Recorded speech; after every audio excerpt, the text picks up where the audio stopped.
Hello everyone, it's Nick here with Nick's 80's hard rock CD collection. I hope everyone's well. The band we're going to look at today is a slightly more different band than the others I've been showcasing to you. It's still sort of hard rock, but it's not so much hard rock as the other bands that I've introduced to you. It's more just rock and roll, but there are slight elements of hard rock. Anyway, we're talking about the Black Crowes. They, as I said, they do have a slight little hard rock to them, but nothing major. So, as I said, it's more just rock and roll. But they're a really good outfit, these guys. And I just realised, though, that they're not 80s. They actually released their debut album in 1990. So, there we go. But they did form back in the 80s. So, there we go.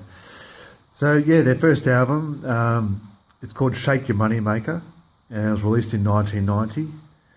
And this album went multi-platinum album sales, and it had a whole string of singles. I didn't even know it had so many. Had Hard to Handle, She Talks to Angels, Jealous Again, Seeing Things, what's the other one? Sister Luck, Twice as Hard. So they had a whole, pretty much nearly the whole album was sort of hit singles, and no wonder, because this album sold 5 million copies worldwide. I would introduce the band members, but the photos in here are very dark, so I'll do it on the next album. But yeah, just a really good rock and roll. And if you like your music like the Rolling Stones, Led Zeppelin, the Faces were a rock band which featured Rod Stewart as lead vocalist. So just that really loose, cool rock and roll vibe of the 60s and 70s, but obviously the Black Crowes sort of revamped it a bit and did it in the 90s, and they did it so well. They really did it well. So there we go, the Southern Harmony Musical, getting confused here. Shake Your Money Maker, this one.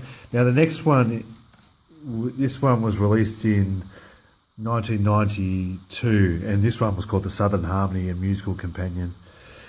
And we can actually introduce the band here because there's a better picture of them. Well, sort of. It's in black and white, so it's a bit blurred, but I'll give it a try. On the far left is Rich Robinson, guitarist. Next to him is Mark Ford, guitarist. Next to him is Johnny Colt, the bass player. In the middle there is the drummer, and I've absolutely forgotten his name, just bear with me. Steve Gorman, there we go. Next to him, slightly hidden, is Ed Harsh. He's a keyboardist, and he's sadly no longer with us. And there in the hat is Chris Robinson. So Rich Robinson there on the far left, and Chris Robinson, they're both brothers, obviously. Yeah, it's a better picture. It's coming to focus now. There we go. Yeah. So, and this album, it's pretty much more or less the same thing as the first album. Great loose rock and roll. It actually hit #1 on the American Billboard charts.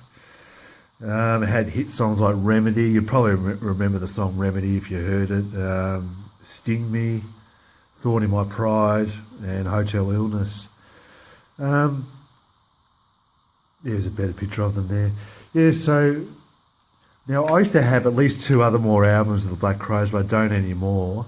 They've released about 8 albums all up. Now they did have a bit of a break from each other because the 2 brothers, Rich and Chris Robinson, didn't see eye to eye, so to speak, and there was a lot of bad blood going on between the 2 siblings there, a bit of rivalry and egos clashing. But I have read that they are going to reform, and and released a new Black Crowes album. And actually their third album after this one was called Amorica, and I did have that one, but that actually achieved gold record status. So they did really well for a band that was that had just followed it, obviously out of the the hard rock hair band scene. These guys were different, and they definitely weren't like Poison or Warrant or anything like that. But they were fresh, and I think that's what got them noticed. Of course, they were sort of, as I said, they came out of the hard rock era, and they came in just before the grunge period. But they were still able to maintain an audience through the grunge period, which is really great, especially for just I'm not just saying for but considering just a rock band, they did remarkably well. And hats off to these guys for doing what they're doing and obviously appealing to an audience. And well, they definitely appealed to me.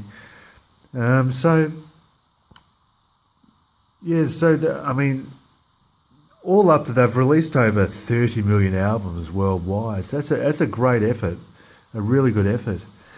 And even, it was a few years ago, they actually toured with Jimmy Page, who's a legendary guitarist out of Led Zeppelin.